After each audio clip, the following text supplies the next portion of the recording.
Bonjour, bonsoir, ça dépend de l'ère à laquelle vous nous recevez en ce moment sur KN Vision Télévision, votre chaîne d'échange des idées et de responsables.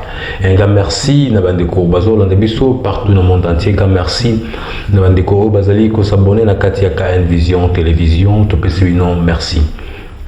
Le Lotozali, vendredi, le 30 avril 2021, Toye, Tosolola. Ndenge to mesana ezali fin du mois to loba à chaque fois que de ça la plateforme oyo pour na bandeko oyo ya biso ya ba congolais partout bazali bayeba ko s'abonner awa bayeba ko kota na libota oyo pour que chaque fois tozali ko tuna mituna ya ko ba za malamu donc tozo sangisa makanisi place moko s'il vous plaît boyeba ko s'abonner ezali ngo facile OK na YouTube okomika ka KN Vision Télévision logo na biso soki bimi na droite na yo cliquez abonner ou bien subscribe s'il vous plaît ko bossa na te ko fina cloche ya notification pour que chaque fois tu tiens numéro ozala mutu ya liboso ya kozwa yango partager ba vidéo bo parler sur KN vidéo pardon sur KN Vision Télévision vous allez chaîne na biso place ba congolais bazo kutana ko ça la change des idées et puis chaîne ma responsable avec Benjirté. S'il vous plaît, lelo toye kosolola masolo oyo ndeko na biso moko ayeba ko tuna biso toyi bisa biso chaque fois que so ozana motuna tinda yango soit texte soit audio donc on va partager on a bande d'écouter ou ka réaction ya congolais nyo sur place azali. Alors motuna lelo ezalaki il faut combien de soldats pour éradiquer ou réprimer les ADF à l'est de la République démocratique du Congo. Et puis, sous question ezalaki que nani akufuta basoda kenyien oyo bakoya na République démocratique du Congo. En plus, est-ce que salaire ya basoda oyo wana bakoya na République démocratique du Congo et que la même salaire na basoda ya biso ba congolais ya pas RDC. Moi, la question boue, il y a une photo miyebela déjà avant. Pour ceux qui basoda ou bakoya, baleki basoda na biso na salaire, basoda na biso baroza la source motivée. Alors l'important c'est ni au baropesa na basoda ou wana, ou basoda na biso bako salate. C'est ça la question il faut tomber posaka. Alors tu dis que na loi il y a ndenge bakambo yango ba guerre salemaka. Guerre et si la car il y a un mot de celui de mon pays normalement le pays presque belé à monde c'est une base à la balie c'est besoin de balie c'est bon ce n'est pas dit que babi besoin faible mais c'est un mois allié baya pour soutenir bino pour que bossi c'est les cambo oyo bozali nango nakati mboka na bino. De cela qui émission moko euté ko le 14 dernièrement au tuna qui tue à l'est de la République démocratique du Congo de cela qui ba réaction il y a bande ko belé basus balobi za bana mboka basus balobi zali Monesco basus balobi zali fa RDC basus balobi que tozana ben filtré donc ba réaction oyo bande ko wa pesa na numéro 1 sur bande ko zongi sima ba ba continue les bota na biso ya KN Vision Télévision lelo. Si vous avez une vidéo na biso bomona qui tue à l'est de la République démocratique du Congo boyo kabolanda émission et puis bomeka osala moi balance na obolanda lelo boyo kasugi yoye ba ozala ndenge nini na mususu tutele osala est-ce que basoda oyo ya Kenya bakoya na République démocratique du Congo est-ce que basoda na biso baza faible ya on to singi renfort ou bien baza faible té. Alors, dans le numéro, il y a l'élo, tu as réaction, il y a Papa Timothée na Souhaite, tu as réaction, il y a Papa Donan, tu as Papa Donan en Angola, tu as réaction, il y a Papa Kakuji na États-Unis, tu as réaction, il y a Papa Moïse Vango na Espagne. S'il vous plaît, au gouvernement, tu vas causer la SBMaki, mais chaque fois que le Conseil des ministres est au Salema, na kati ya KN Vision Télévision tobando laksa tobando tshela bino compte rendu wana nga nazala na baécrit nango mpe chaque compte rendu nazala na baécrit na batexte nango bandeko bazala na mposa natindela bango batexte nango na kotindela bango batexte ya bacompte rendu wana. Mais chaque fois conseil des ministres salami soki esalami na butu na ntongo nango tokotiela bino compte rendu na kati ya KN Vision télévision. S'il vous plaît, vous manquez rendez-vous parce que le gouvernement va voir il faut tout bimisa la bango mis il faut tout landela bon photo yo ka ba compte rendu wana malamu photo landela makambuni ba mboze ko sala parce que la plupart il y a ba compte rendu au côté que le gouvernement il ont comme na le bac sur 100% 99% et le côté tiré ko salema. Ba promesse à tel au mode de mais cette fois-ci il faut tout landa ka boloba ki boye to comme le niveau ni bolanda ki boloba ki boye comme ça biso moto e ba to za na kata KN Vision télévision tala o baloba ki e salamito e salamité na site yo kan ba KN Vision télévision. Donc chaque fois que na bijo conseil des ministres nous a daté normalement c'était prévu à la lelo mais ce qui est zalaki ceux qui ont chaque fois dans le lobby, les jours suivants, dans le Tchelabinongo, à KN Vision, télévision, intégralité, il y a compte rendu, il y a conseil des ministres du gouvernement, Jean-Michel Sama. Alors, il faut combien de soldats pour éradiquer ou réprimer les ADF à l'est de la République démocratique du Congo? Et puis sous question sous ces alliés nani akoye bako futa basoda Kenya ou bazoya na kati ya mboka na biso en plus salaire ya basoda ou bakoya na République démocratique du Congo est-ce que kozala même salaire na basoda ya FARDC question mark to kana no réaction ya papa na biso Timothée na Suède soki ya lobi nini na makambo yo tuzako lobelelo. Bonjour Kelly, bonjour Valandinion sur... Bonjour papa, il y a KN Vision. KN Vision. Télévision. KN Vision. Vraiment, il y a la récemment au tala que biso ba Congolais, toza na bolingo. Kobanda ko to la papa na biso ba koko na biso. Biso tozalaki bato moko totondi bolingo. Ok. Vraiment nyonso ezoleka na mboka na biso ezali parce que bolingo ya liboso tozalaki nango eza lisusu ndenge wana te. Ok. ozokose souvenir ntango tozalaki bana mike yo mwana osali mabe papa oyo azile msusu boza famille moko te mais papa wana beti yo obandi kolela ke na ndako pesi rapport papa bakisi lisusu abi osalaki mabe yango papa wana betaki yo tala bolingo wana mais sikoyo ezaka su te papa abeti mwana asali mabe papa mosusu akoya mpo obetaki mwana mabe yango mpe ezoleka kati na mboka na biso na bapolitisien na biso parce que bapolitisien na biso bazotala kaka intere na bango yango nazoloba boye papa mutuna wana tunami ke basoda boyini bakokende kuna na est papa nombre kaka oyo bakotinda yango nde ekozala malamu mpona bitumba wana esila. Il ne faut pas envahir est wana parce que trop c'est trop. Trop c'est trop. Soda ya FARDC bakokende bakenyani bakoya bakokende basoda ya nini ya France bazokende sukuna donc bakozala ebele.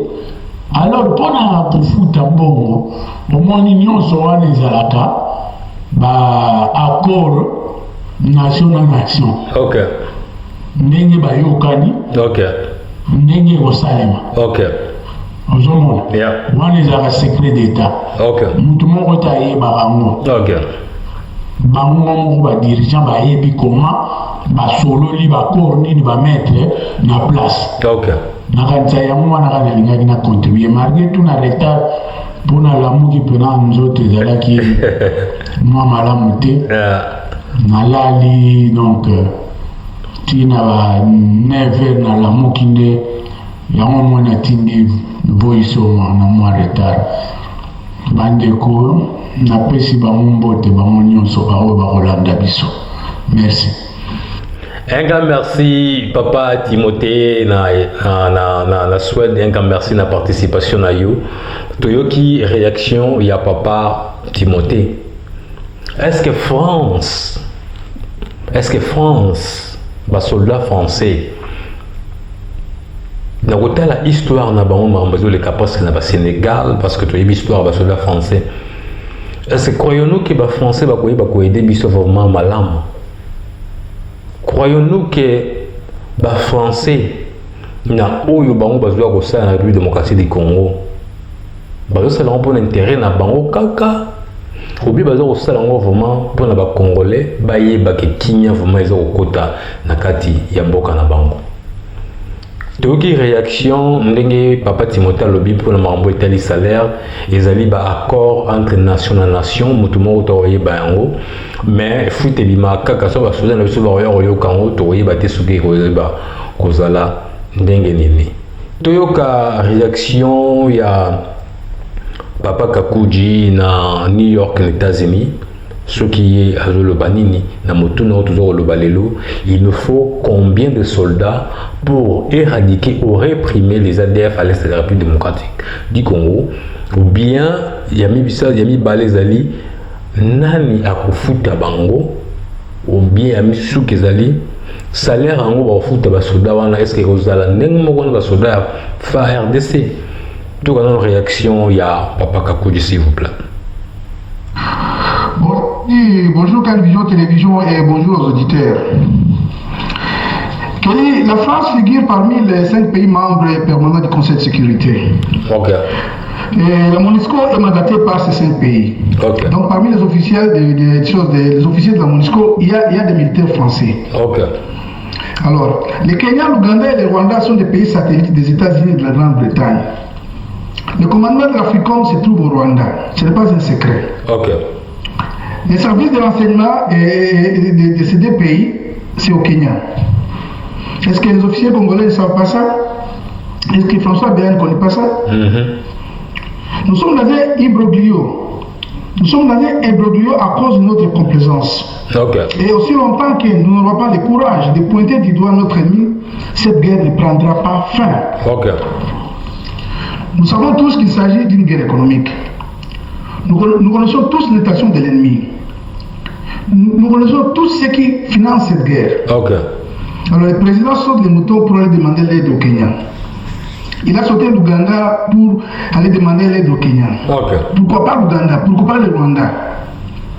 En Ouganda et au Rwanda, il y a des usines de transformation de l'or et du coltan. Okay. À qui appartiennent ces usines? Si nous formons nos frontières avec ces 2 pays, la guerre prendra fin. Et les usines seront installées au Congo. Okay. Nous avons un effectif, selon le Wikipédia, de 164 874 soldats actifs. Nous avons 20 000 soldats du monde, donc de l'ONU. Nous avons un nombre inconnu de soldats rwandais et burundais sur le sol congolais. Okay. Mais nous ne savons pas combien de soldats ennemis qui nous combattent. Évidemment, nous ne connaissons pas non plus ce qui arme ces soldats. Okay. Moi, je ne les appelle même pas soldats, ce sont des terroristes. Et désormais, je pense que nous devons les appeler tous des terroristes. Okay.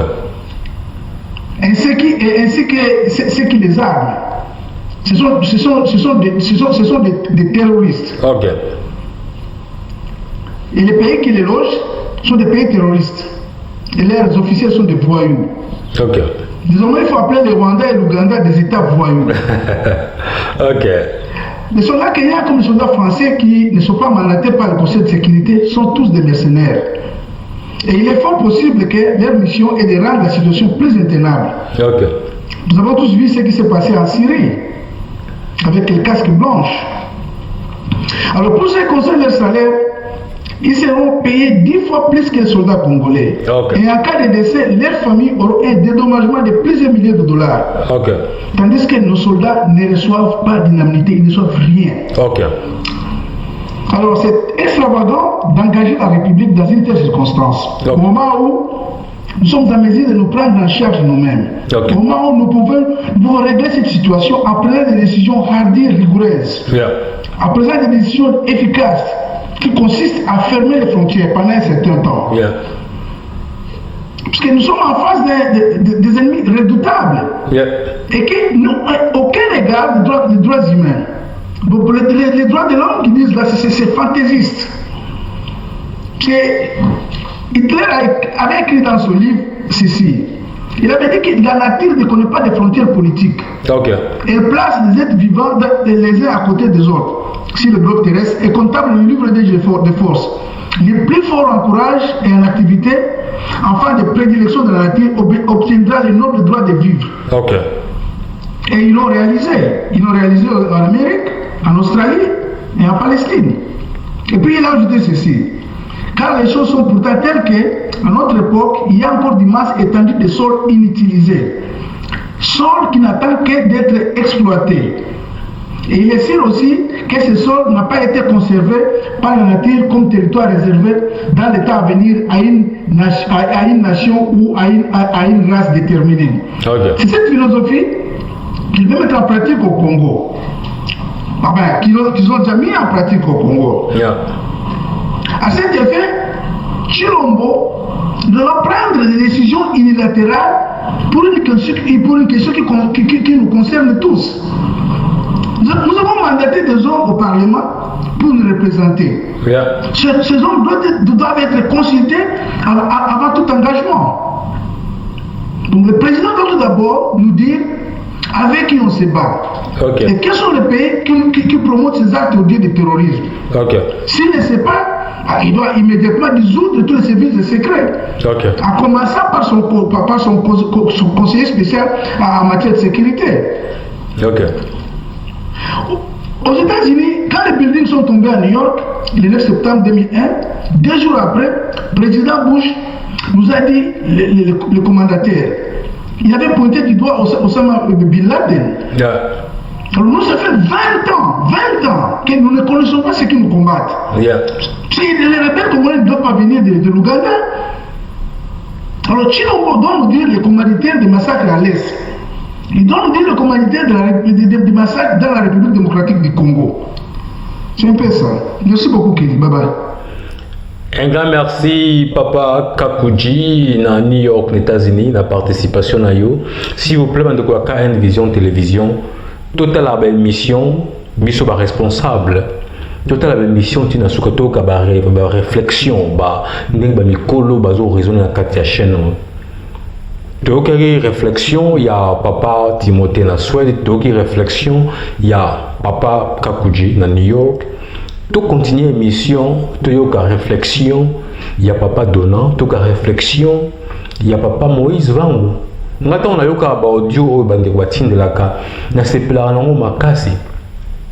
Nous avons comment est-ce que Congolais azo pesa idée, azo pesa boki ndeti ba question Papa Kakuja Kotuna, chef de l'État et biso banani bazo ko bondisa biso. Pona to sari aide na ba pays où tous en avons pembente, mais tous qui ne musika. Et c'est pas bloc au photo vandi tant que Mikolo tant que responsable. Tomi tout na ba question c'est alors que tu voyais ba mongona na biso azanani. Et ça ndeti yuzo vanda na lupango na yo na Congo place aux Ali, mais au sauter aux alikambo, au sauter voisin o yosala na e clôture et kabola bino na yé, OK ko benga mutu mususu za 3-4 avenues plus que place Bozali. Il faut que mais pour nous benga moto té ko benga ndiko aza musika. Ce sont des questions il faut tout se poser pour nous tika ko sala ba discussion moko banale et puis on mabiso nulle part. Tout ka réaction il y a Papa Moïse Vangu en Espagne, tout ka réaction il y a Papa Dona, mais vous allez malamu mingi tout bandano na réaction il y a Papa Moïse Vangu en Espagne. Bambote belé, basalame belé, na bande kwa kani vision na balandi na yango. Vraiment, j'aime toujours Moïse Vangu de Espagne, tout me repose à moi ba idée. Ok, Papa Moïse. Tout pesa moi réponse nande ko ya tuni biso motuna. Ok. Motuna concernant Makama Est.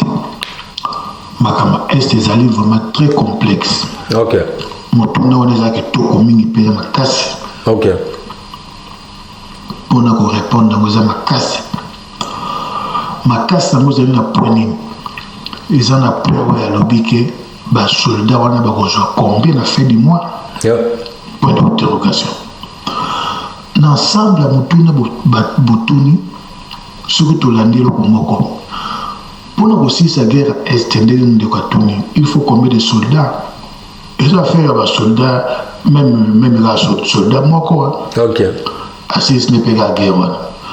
Il a qui s'y stratégie. Beaucoup de 1 million de soldats. Ok. Mais tant que vous avez une stratégie, ennemi ko bon et ko bamboa. OK. Mais ko zaka soldat moko so vous avez une stratégie guerre est Cécile. Ka soldat moko. OK. Na ndenge ni soldat moko. Soldat moko ko kwa na kata butu. Yeah. Atie mitambu zamba mobimba. Exemple ka chasseur. Chasseur mo na butu atie mitambu ba éléphant zamba mobimba. Iye moko kaka butu mobimba ko taba mitambu ata 300. OK. Mais ce ceux qui 1000 chasseurs baye ne basa ka mitambu te. OK. C'est-à-dire baye des stratégies te. OK. Alors bon éléphant ba ozo na village bazangi mbisi. Yeah. Bazongo de kila bazangi nyama. OK. Mais bon mona tata mo bwa kenaki ye moko na zamba bazongo na banyame belé tant toza o masapo tant to kola to yoka ngo bakolo bakobeta. OK. Tata moko abimi akene ekila ayana banyame belé bao bakenaki belé bazongo maboko pamba. OK. Donc c'est-à-dire quoi? C'est-à-dire stratégie. Zone 1 c'est une stratégie. Donc il faut tous avoir soldé belé et tout à fait normal. Mais tous en stratégie ni ko bundisa la guerre wana. OK. Stratégie ni ko bundisa la guerre wana. OK. Pour Chine kalazalaka na Japon. Babunda guerre makasi Japon ba bomba ba Chine belé na ba 1930. Ba Chine bazaki plein mais bazaki na stratégie avant Mao na banige. Bon. Na point est à Congo, ils ont dit il faut tous à la plaie, na ba stratégie. Surtout la stratégie te et le simbaté. Donc ça la stratégie, tu es bani bisonno soké, il faut tu identifier ba éléments à côté kuna, kotinda ba éléments oyo ya makasi na kati ya terrain na kati ba zamba mais ba ba ke na ba stratégie. OK. Stratégie à cause là ko permet ba civil ko yoka ba information. Yeah. Donc bako civil ko mona kata nso mukongo mo kazala ndoka mukongo na ebina Kiswahili. OK. Mukongo za infiltré mais za soldat. Donc ba stratégie na ensemble de tout ba stratégie. OK. Bon côté salaire tu es bien biso moko nyoso Monique ya zona no 4000 fait de mau 3000. Yeah. Ba soldat na biso zona ba ba $100 ba 120. Yeah. Bon ce qui a kenya baye ba za na salaire na ba moko euta na mboka na bango. OK. O ba ko yoka na si on a par exemple $700, bon, quand on a une mission de guerre, il faut avoir un fois d'air ou fois toi, c'est normal. Baka on est à Baka normal. C'est quoi, Baka bien c'est soldat Congo, Baka au Tabitum, Baka au Tapo en Centrafrique, Tchad Tambatan Mobutu, Bana au touché double, pour ceux qui ont un Tchad tout le monde soldat Congo, au touché Zaïre à l'époque, au touché celui fois 3. Mon tafout en bon mois de Solinani. Quand c'est le gouvernement, il y a place.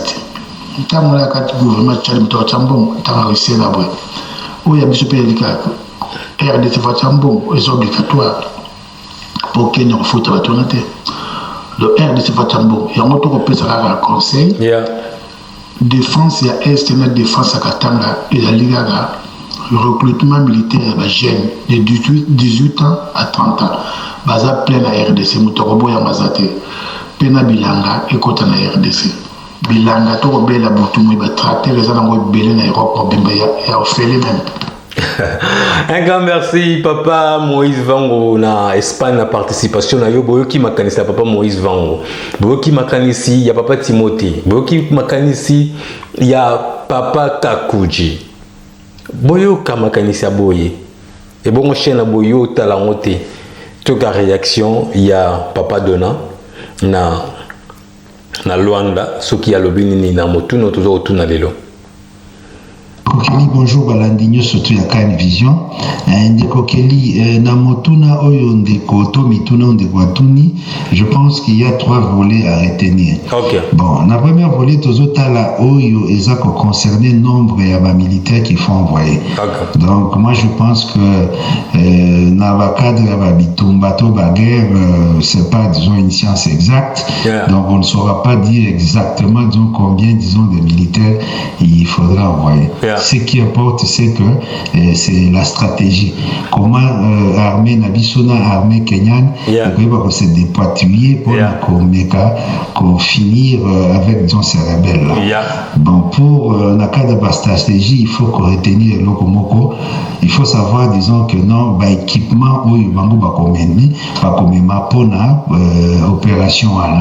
Parce que ceux qui va rebelle, équipement moko oyo ezali efficace pour les cas où il y a bande de biso ba komema et vous avez un problème. Okay. Et puis au fur et à mesure ba wandako avancer, ce qui va avoir des difficultés au sein d'un renfort. Okay. Et c'est seulement comme ça que ça fonctionne. Okay. Et de la même chose aussi, disons, de la part de Kenya. Yeah. Donc, il y a, disons, des stratégies où vous avez mis en place pour arriver, disons, à même mission, disons, à bon port.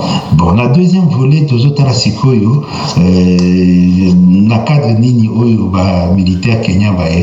Je pense que non, tout le monde a dit président kenyan ayaki na kota homologue na Congo. Yeah. Et c'est dans ce cadre-là, disons, il était accompagné probablement, disons, une restreinte équipe gouvernementale peut-être, disons, composée d'un ministre de la Défense. C'est dans ce cadre-là où vraiment, disons, ça qui va accord. Accord, on a bouillé, ça la Kangoka Kaboye gratuitement.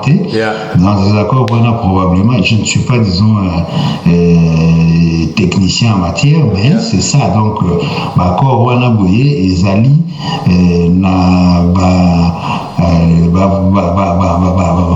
point important, comment il faut vraiment déplacer les militaires kenyans. Donc, Koza, soit ça va se payer, disons, c'est payant, hein, ça va se payer en nature ou en espèces. Donc, on ne peut pas, disons, dire les importances des montants, disons, qui ont été arrêtés. On ne sait pas. Mais ça, c'est payant. Bon, et puis, autre chose, dans le troisième volet, et ça, au sujet, il y a salaire, il y a non. Dans le cadre, en tout cas, ce que je sache, salaire ils allaient supporter, disons, par chaque État. Et au-delà du salaire, il y a des primes de guerre. Voilà, c'est ce que je sais. Mais entre-temps, les soldats de part et d'autre, la famille na bango,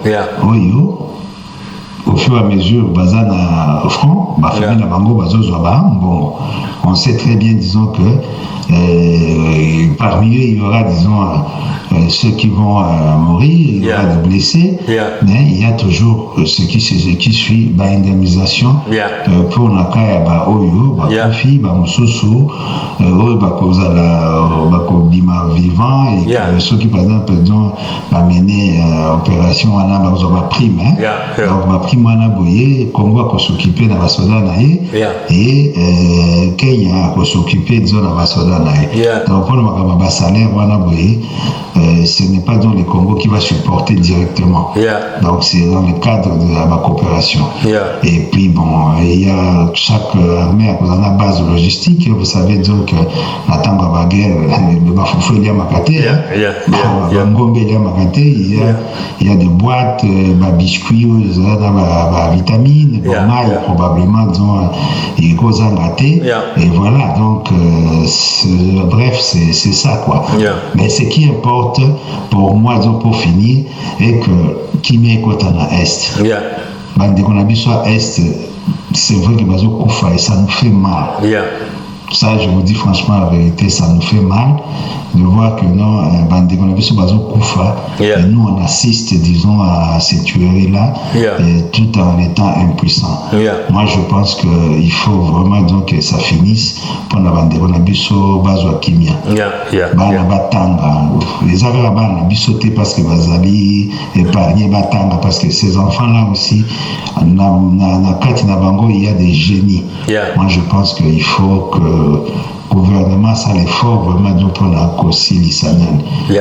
Bon, je sais très bien, disons que tout ça c'est la main, disons, de Kanambe. Mais bon, qu'est-ce qu'on va faire? Donc, il a eu, disons, à faire ça. Bon, et puis bon, les lots, à libre, personne ne le touche. Bon, qu'est-ce qu'on va dire? Qu'est-ce que nous on va faire? Donc, on laisse courir, mon cher. Donc, l'essentiel est qu'on trouve des solutions présentement durables pour permettre que la bande de Konabi soit à l'aise.